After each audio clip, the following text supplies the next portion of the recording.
Hello बच्चों, let us read this question. This question says which change requires a reducing agent. और हमारे options हैं. Option A CrO4 2 minus converting to Cr2O7 2 minus. Option B BrO3 minus converting to BrO minus.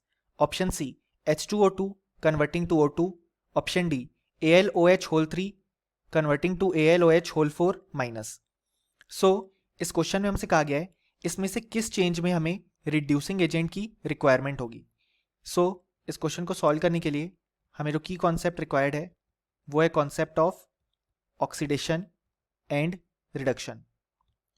अब यहाँ पे हमारे पास कहा गया है किस चेंज में हमें रिड्यूसिंग एजेंट लगेगा. यानी कि बेसिकली हमें ऐसा चेंज आइडेंटिफाई करना है जिसमें वो जो स्पीशीज है वो खुद रिड्यूस हो रही है. क्योंकि अगर उस चेंज में रिड्यूसिंग एजेंट की रिक्वायरमेंट है यानी कि इसका मतलब जो स्पीशीज है वो रिड्यूस हो रही है. क्योंकि हम जानते हैं कि जो रिड्यूसिंग एजेंट होता है वो खुद ऑक्सीडाइज होता है और सामने वाली स्पीशीज को रिड्यूस करता है.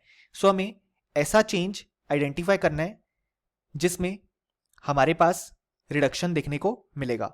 क्योंकि जिस चेंज में रिडक्शन देखने को मिलेगा उसी चेंज में रिड्यूसिंग एजेंट की रिक्वायरमेंट होगी. अब अगर हम बात करें यहां पे हमारे ऑप्शन ए की, तो ऑप्शन ए में हमारे पास गिवन है CrO4 2 minus converting to Cr2O7 2 minus. So यहां पे ऑक्सीजन का ऑक्सीडेशन स्टेट है -2, क्रोमियम का हम Y एज्यूम करते हैं. सो हम लिख सकते हैं Y -8 इज इक्वल टू -2 क्योंकि 4 ऑक्सीजन है. सो Y की वैल्यू आ गई +6 यानी कि क्रोमियम का ऑक्सीडेशन स्टेट है यहाँ पे +6, ऑक्सीजन का यहाँ पे -2. सिमिलरली अगर हम यहाँ पे X अज्यूम करें क्रोमियम का ऑक्सीडेशन स्टेट, सो हम लिख सकते हैं 2x - 14 इज इक्वल टू -2. 14 इसलिए क्योंकि 7 ऑक्सीजन है. देन x की वैल्यू आ जाएगी +6. सो यहाँ पे भी क्रोमियम का ऑक्सीडेशन स्टेट है +6. सो यहाँ पे ऑक्सीडेशन स्टेट में चेंज ही नहीं आया. सो यहाँ पे किसी रिड्यूसिंग एजेंट की रिक्वायरमेंट नहीं होगी. सो ऑप्शन ए हमारे पास इनकरेक्ट हो जाएगा. ऑप्शन बी की अगर हम बात करें तो हमारे पास गिवन है BrO3 minus converting to BrO minus.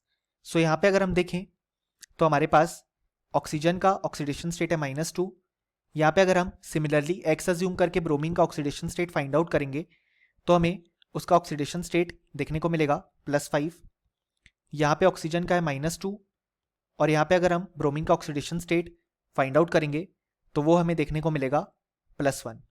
So हम देख सकते हैं कि यहाँ पे हमें रिडक्शन देखने को मिला है.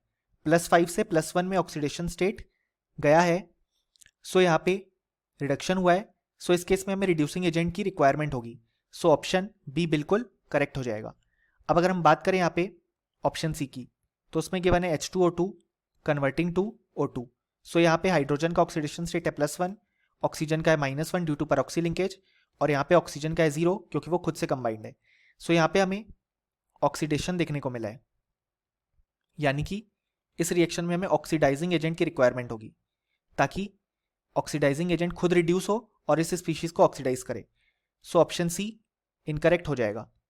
अब अगर हम लास्ट ऑप्शन देखें तो उसमें गिवन है हमारे पास AlOH whole thrice converting to AlOH whole 4 minus. So हम जानते हैं जो हमारे पास OH आयन होता है या बेसिकली हाइड्रोक्साइड आयन होता है उसमें हाइड्रोक्साइड आयन के ऊपर चार्ज होता है -1. सो हम इसी प्रॉपर्टी को यूज करेंगे यहाँ पे. सो हम लिख सकते हैं कि यहाँ पे Al3+ प्रेजेंट है और OH माइनस प्रेजेंट है. सो यहाँ पे एल्यूमिनियम का ऑक्सीडेशन स्टेट है +3. अगर हम यहाँ पे एल्यूमिनियम का ऑक्सीडेशन स्टेट कैलकुलेट करें सो उसे हम X अज्यूम करेंगे. सो हम लिख सकते हैं X -4 इज इक्वल टू -1. -4 इसलिए क्योंकि OH के ऊपर पूरा चार्ज आ रहा है -1 और 4 OH प्रेजेंट है तो -4 हो जाएगा. सो X की वैल्यू आ गई +3. सो यहाँ पे एल्यूमिनियम जो पहले +3 में था अभी भी +3 में है. सो ना तो यहाँ पे रिडक्शन हुआ ना ही ऑक्सीडेशन. सो इसलिए ऑप्शन डी भी हमारे पास इनकरेक्ट हो जाएगा. सो फाइनली हमें बोल सकते हैं कि इस क्वेश्चन का हमारे पास जो करेक्ट आंसर आ गया वो आ गया option B. Hope you understood it well. Best of luck.